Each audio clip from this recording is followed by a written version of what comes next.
Hello everyone, thank you for joining today's Opsview webinar on how to upgrade from versions 6 to our latest of 6.4. I'm Helen Carroll, VP of Marketing, and joining me today is the lovely Neil Colley, one of our consultants. So he's going to walk you through that upgrade process. Any questions, please ask them in the chat facility and we'll do our best to get to all of those at the end of the session. We are recording this session, so we will share the recording with you afterwards. Thank you, and over to Neil. Hi guys, hi everyone. Thanks for joining today's session. Like Helen says, I'm going to dive into upgrading to our latest and greatest Opsview 6.4.21 at the time of press to from any version of Opsview 6, so that's 6.1 and above.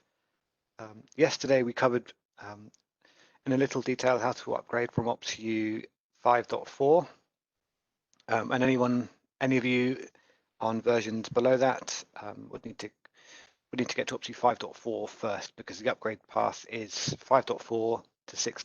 something and then 6. something to 6.4. So I'm going to cover the final part of that jump at 6.x to 6.4. And as I do, there may well be questions, so please ask away in the chat and we'll address them for the final 10 minutes. So I'll go through the upgrade for about 15. And then we'll have plenty of time for questions at the end. So you've really got two options when it comes to upgrading. For those of you already on 6, you might well have gone through the migration. So that's migration to new hardware from old hardware. So it was a good opportunity to bring online fresh hardware, update your operating system. So move to a more recent version of Ubuntu or Debian or CentOS or Red Hat. Especially on larger systems, the migration is a better way to go, especially for a large architecture jump. From 6.x to 6.4, that's not so much an issue. That the architecture hasn't changed so much. We do update a few important things. So Python, and for anyone on 6.2 and below, we drop the old Apache engine and upgrade to Nginx. So the web front end that you may well know and love that powers this part of Opsview, that is now powered by Nginx. And we also make some performance improvements and tweaks to CouchDB and RabbitMQ, which provide a number of our components. So for those of you who are unaware, upgrading to Opsview 6 and particularly the 6.4 branch gets you a multi-service distributed microservice application. So instead of relying on Nagios, we have a number of components, all microservice, all communicating via HTTPS encrypted traffic. So this gives us a lot of options when it comes to upgrading, when it comes to laying out our system, and when it comes to configuring resiliency and capacity and just a whole lot more flexibility than the old Opsview 5.4 had. So I suspect some of us will want to migrate to new hardware, and some of us will want to do an in-place upgrade. If we are doing an in-place upgrade, we're going to want to back up our Opsview data. So that's the first thing we're going to cover. We just need to back up our system. So if we've got a virtual machine, then we probably want to, where's my orchestrator? We probably want to back up our system. So I'm going to, first things first, we're just going to stop all of our Opsview services. And then we're going to back up our system, and we've handy little command added to our help file here. And so I suggest when you are planning on upgrading, if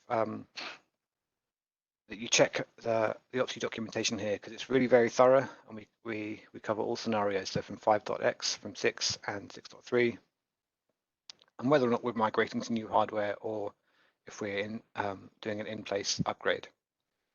So there's a lot of vital information on here, and we've got it step by step to make it as easy as possible. My boss and Helen would kill me if I didn't mention that we could Opsview Professional Services is available If you need some assistance with the upgrade, so if you'd rather your friendly Opsview consultant did it for you, speak to your account manager and we can assist with either the migration or the upgrade.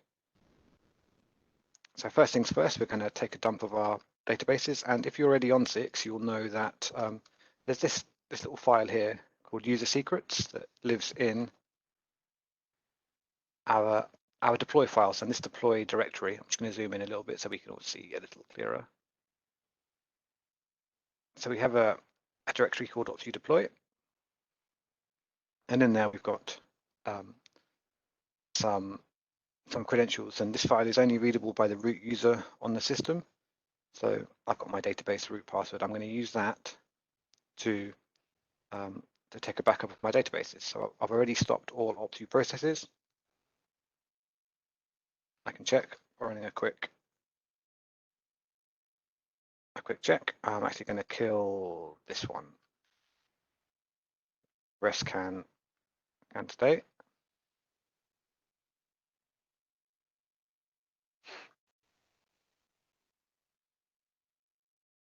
So all of my Opsview processes are now definitely gone.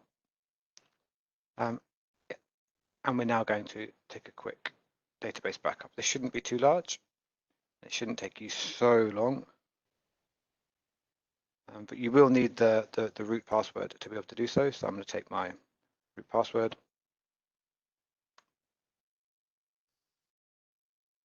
And I'm going to take my database backup. So now I've got all my databases here. On longer running systems, this will take a little bit of time because it's going to include all of your historical data as well. So do allow for that when and if you do decide to upgrade, and make sure there's space on your file system to take this database dump. So you might want to ensure that there is enough file system, whatever is in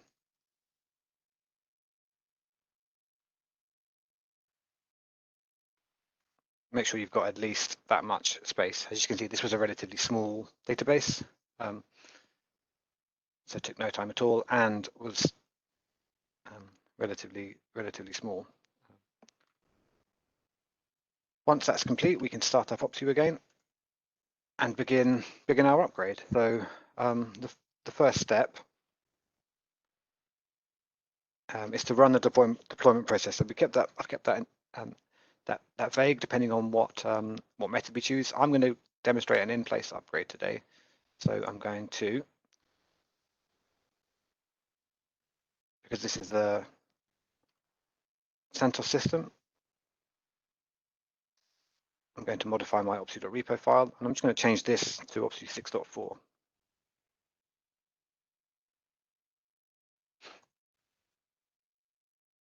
Do a quick yarn update.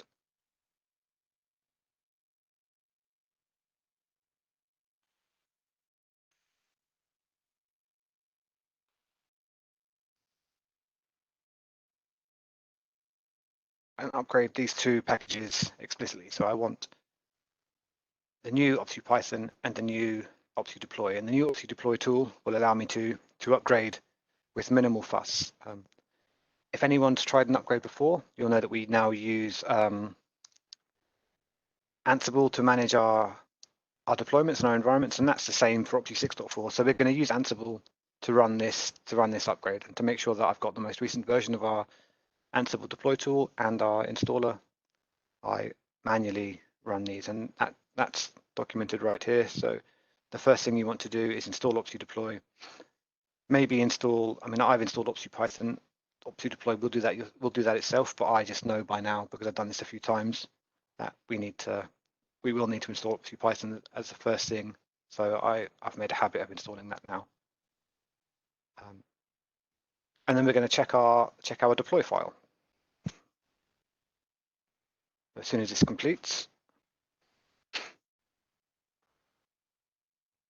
we'll go ahead and check Opsview deploy and make sure that everything looks sane. So there shouldn't be huge changes from your Opsview 6 deploy file, unless we've got an HA environment or a DR environment. So that's slightly different. And if you do, well worth checking with Opsview support or an Opsview consultant first to make sure that everything is in order. But if you're coming from an Opsview 6 system, there shouldn't be too many changes to your Opsview deploy file. And when this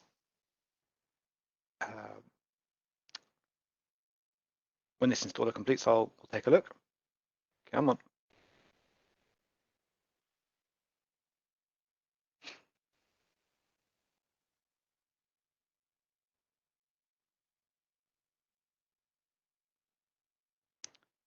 So one of the big modules and one of the big changes is Python 3. We've long relied on Python, and we've long relied on our trusty Python 2 installation, but time to upgrade to Python 3 is here, so we've installed Python 3, and we do have the option of maintaining. So if you have plugins or scripts that rely on Python 2, we can leave that environment there, or we've got a new playbook that will completely rip out the old Python 2 environment so that there's no legacy Python there. It's entirely dependent on your environment and your requirements. So I know some customers, because Python 2 is old and deprecated, it's not supported, and it's will flag up on a security scan. So if you need to get rid of it now, that's perfectly possible.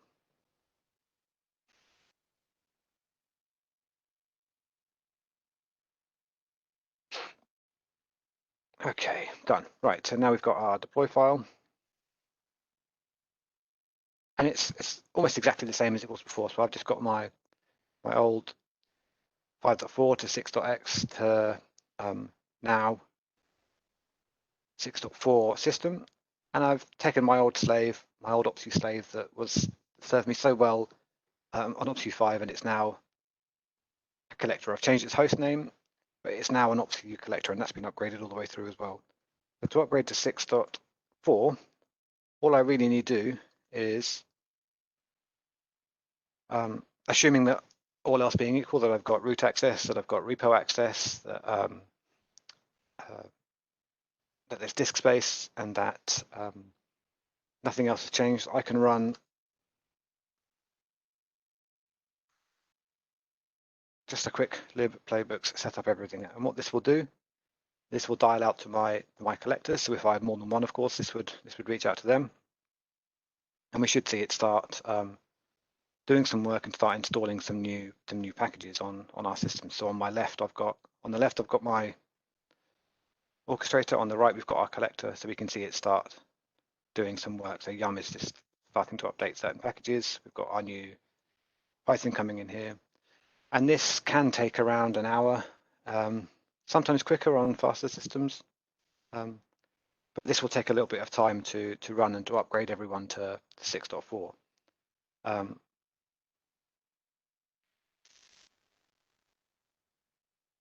And really, it's just a case of waiting for this playbook to run.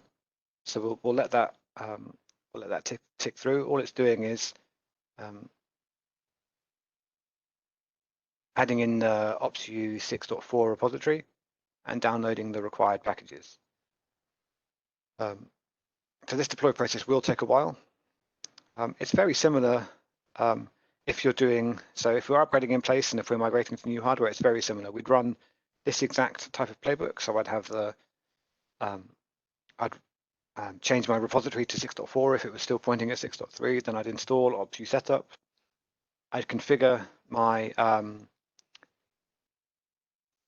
Opsview deploy file to point to my infrastructure, and then I'd run this deploy tool to configure everything, to go and download all my packages, to set up my my communication, and to then configure my system. So what we'll see here is I often, and you will often see, that this section of the deploy is the longest part, because all we're doing in the background is dragging down our packages. So we can see we've dragged down some Opsview Python here, and we see that Yum and our URL grabber are doing the majority of the work. So the order is that we just do a Yum update or an apt update. It pulls down the newest packages it can find. So in this case, it would be all of the 6.4 packages. And then once that's complete, once we've updated all the existing packages, the deploy tool just runs through and configures everything. So like I say, it configures all of our communication. our encryption. So all of this is going to be encrypted. All traffic between components is encrypted. All traffic between collectors and master servers is encrypted. But the first step is to simply run yum. So we can see things start ticking through now as packages finally get installed, and we've updated various Opsview components, and we can see that yum is still doing the majority of the work. We'll probably also see that my trusty system has gone down because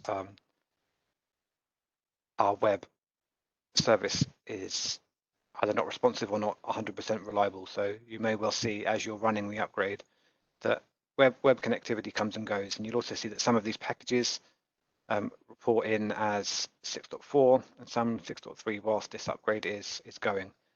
A good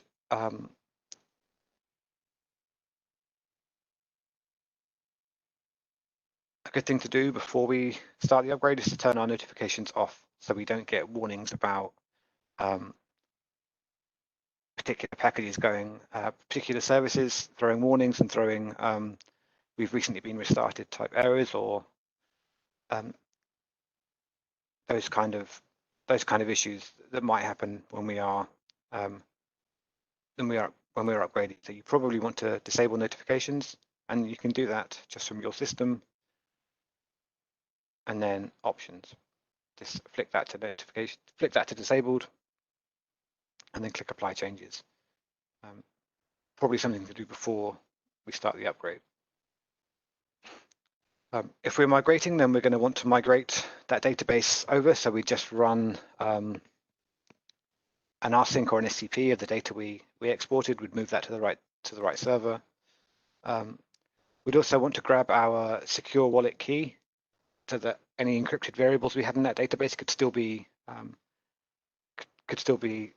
decrypted. And then don't forget about our graphing data. So we've got graphing data that lives either as flat files, as flat RRD files, or more likely these days as an InfluxDB database. So we'd want to grab a backup of that data and move that over as well. And that's all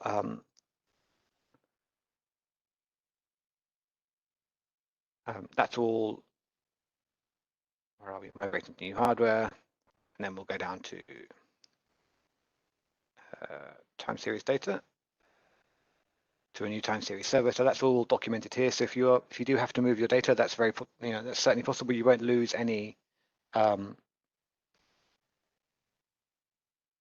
graphing data or any historical data at all during this process.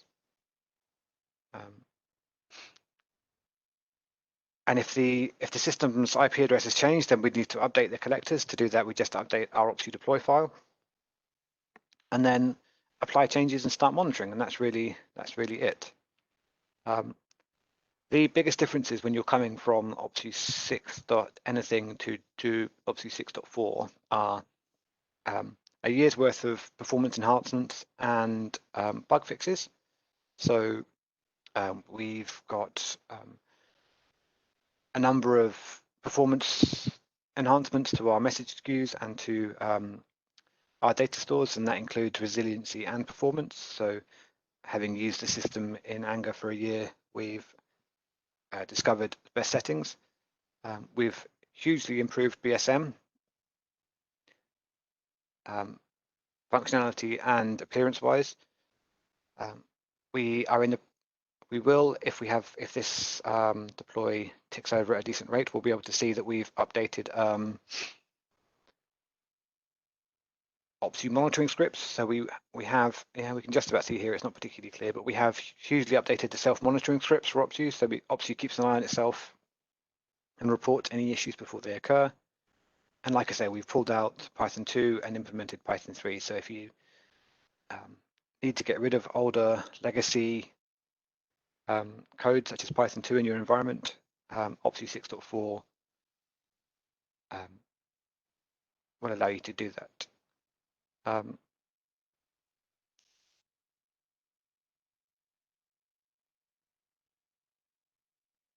Let's see how our upgrade is getting on.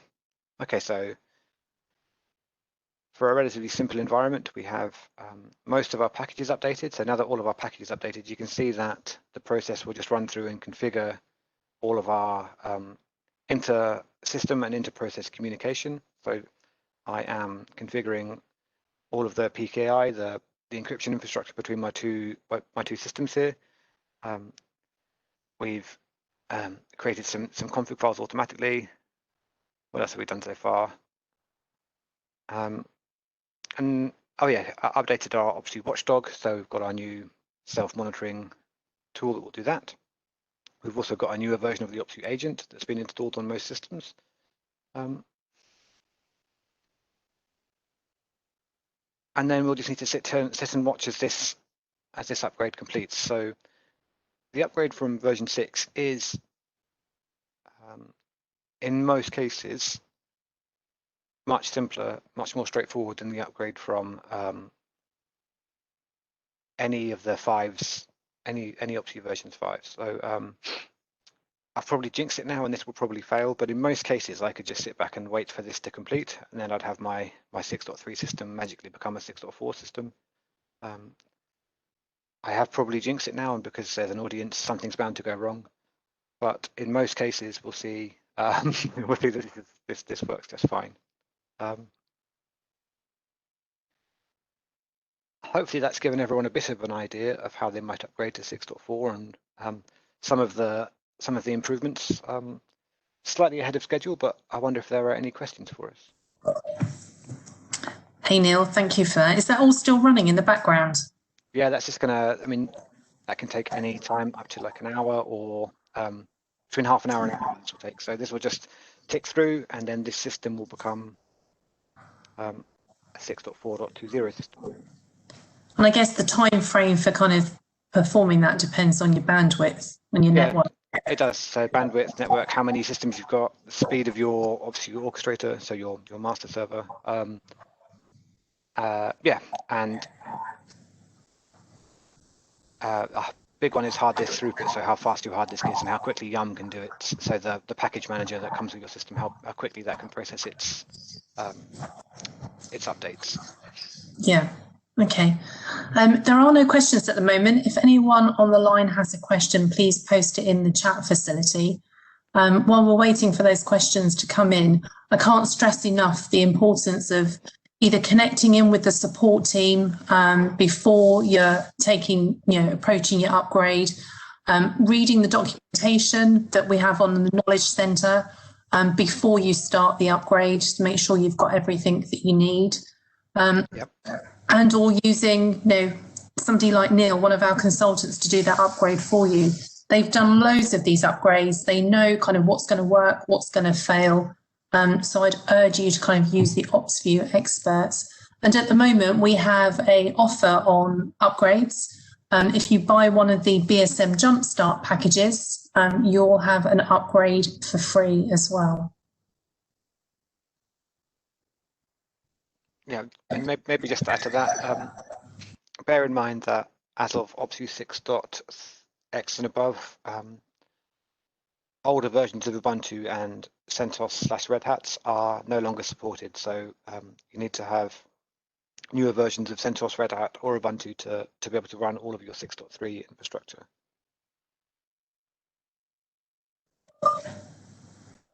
Thanks, Neil. There are no questions coming through.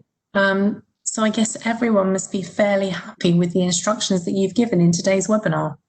I can only assume and/or hope so. So that's still running in the background. Yep, this will, I mean, in most cases, we can just leave this to run and it completes successfully. So an upgrade, if you've, I guess some of our attendees have maybe struggled getting from 5 to 6. That this process has been hugely improved from 6 to 6.4, and because the architecture change is much different, there's much fewer pitfalls, and the process is much smoother and much faster. So much so that I was willing to risk it on a live demo in front of a large audience. I'm impressed. I don't think I would have risked it. Okay, Neil, there are no questions. So thank you for your time. Thank you to everyone that's joined us this afternoon. If you do have any questions as you go through those upgrade processes, support team, Consultants Going to Help, and the Knowledge Centre for more information. Thank you to everyone. Have a good day, good afternoon, and for our US customers, happy and a safe Thanksgiving. Thank you, everyone. Goodbye. Thanks, everybody. Bye.